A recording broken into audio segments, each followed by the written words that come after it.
Hey, video number 2, Eco Vegan Gal, Uncensored. If you haven't watched the other video yet, then you should go check it out.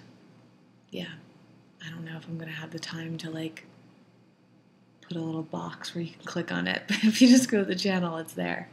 Anyways, hi to all of you who are watching this new channel I've created. If you watch that other video, you will know why I made it. But it is 4:15 a.m. in the morning, East Coast time, which is why I look exhausted. I have been on a weird schedule, staying up until 5 a.m. Almost every single day, and sleeping until between 12 p.m. to 1 p.m. I don't really know if it's bad for me or not.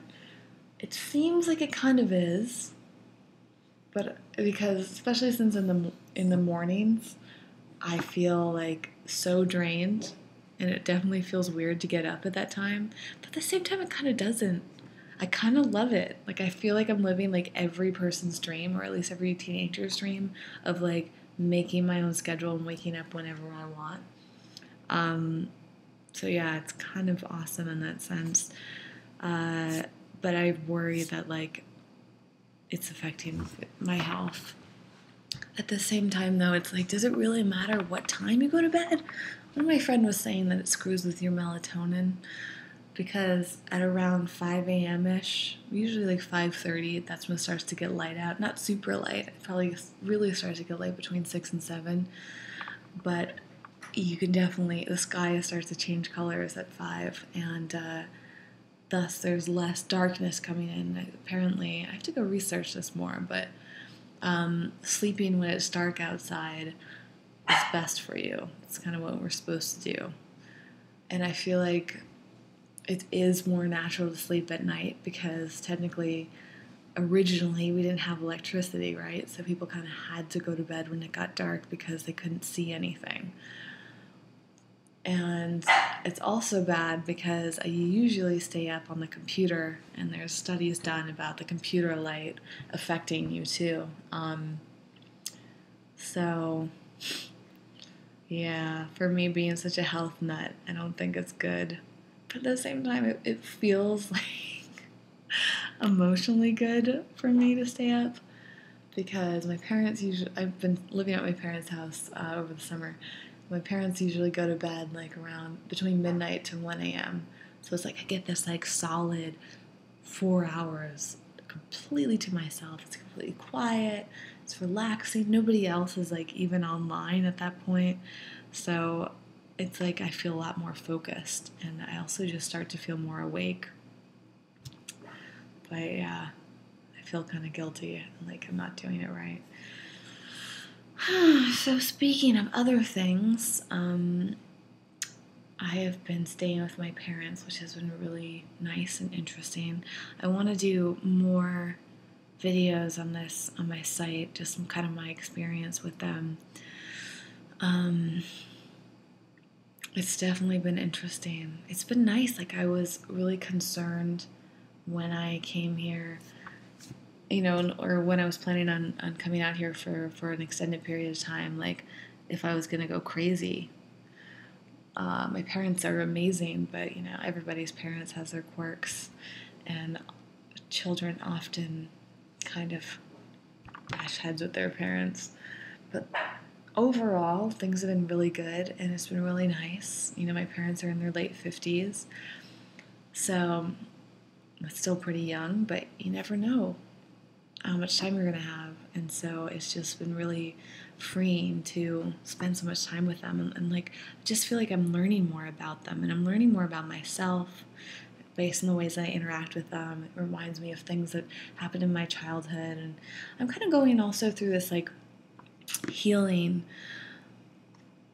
journey. That was a huge reason why I wanted to come out here and spend time and not work as much, as I really wanted to focus on myself, get to know myself better, and learn more about myself just by giving myself more time. Not having to pay rent, and not having to work as many jobs as I was.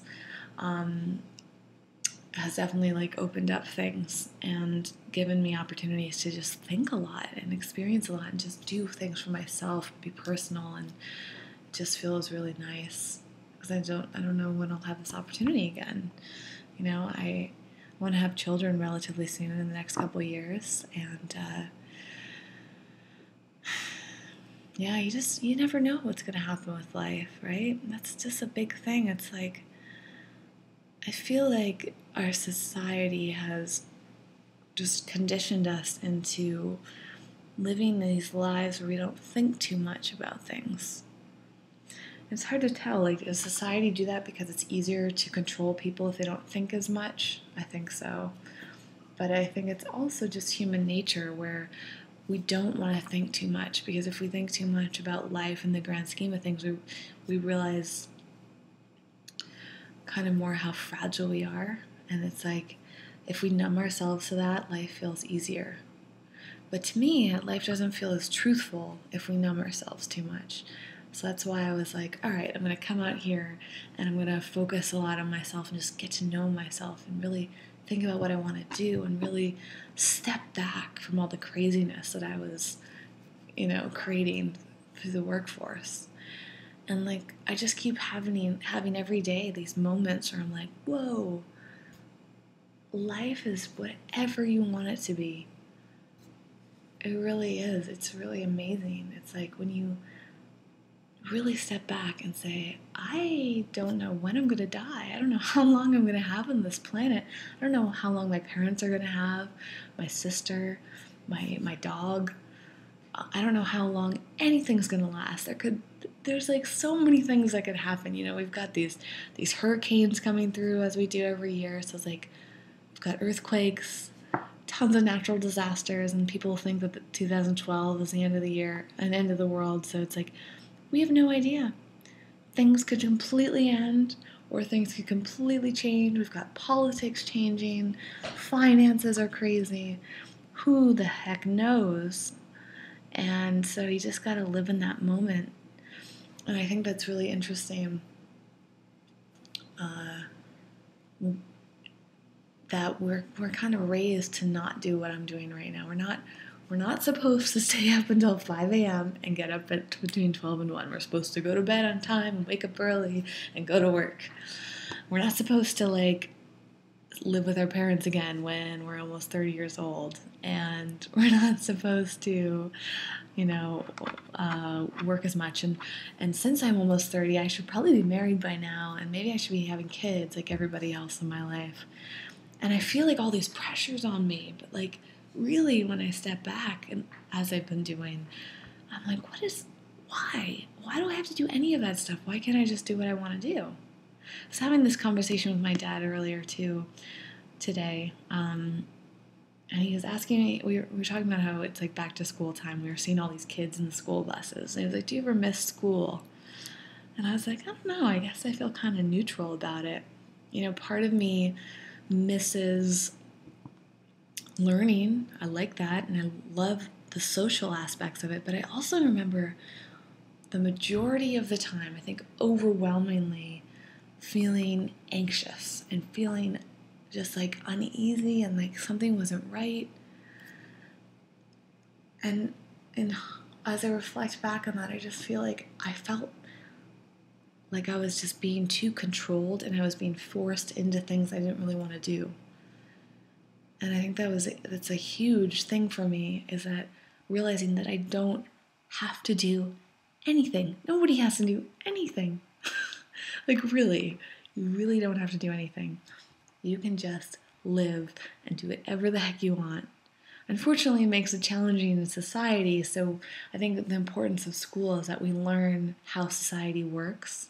And if you're smart enough, you can learn to do what you want while still somewhere in the confines of society, so that you can live amongst other people harmoniously, as opposed to being like some crazy homeless person. But hopefully all of this talk isn't too confusing. But I think that you probably understand what I'm saying. I think the reason why school felt kind of negative to me is I just like, why am I waking up at really early when I don't want to. And then I'm going to school to take all these classes that I don't necessarily want to take, like high school or whatever. Even in college, right? Even in college gives you more flexibility to do what you want to do. But high school, what a drag! And then you're surrounded with people that you don't necessarily want to be around, and then all your hormones are raging, and you're figuring things out, and so it just feels like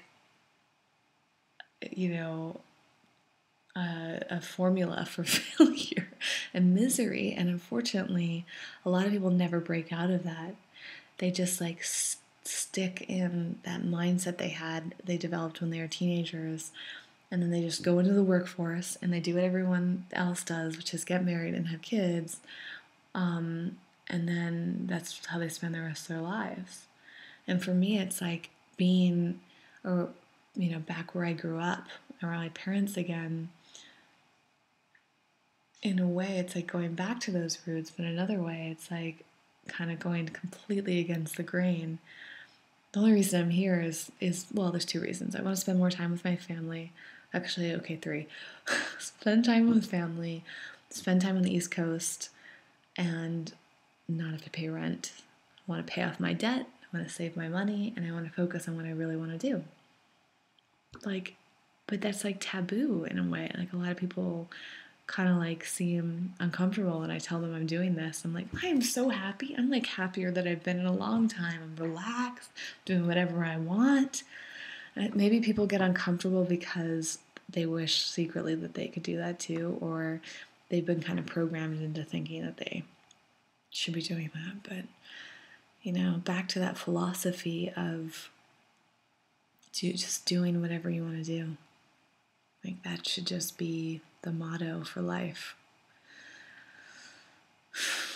It's very confusing.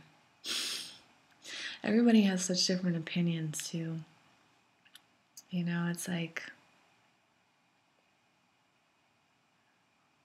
everybody sees the world a different way, and because of social media and the internet, we are able to express so many of our feelings and thoughts online and find out if people agree.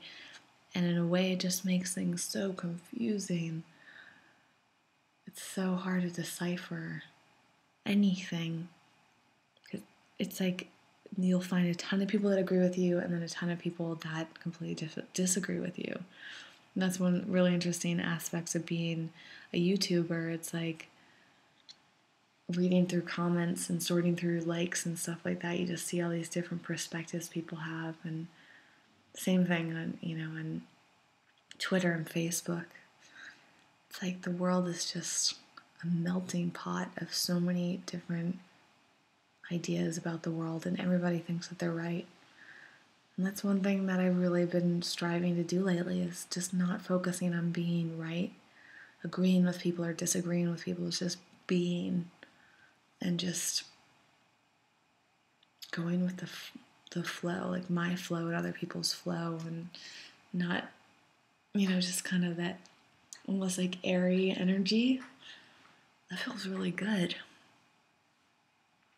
To like not have, it doesn't feel constrained, and it feels like better to not be committed to one thing or another, It's interesting. I feel like I'm totally babbling. That's the point of this channel. So you either like it or you don't. If you don't like it, go to Eco Vegan Gal channel and you'll get all my straight edge. But this is the real Whitney. This is what I would be talking about if we were hanging out in person.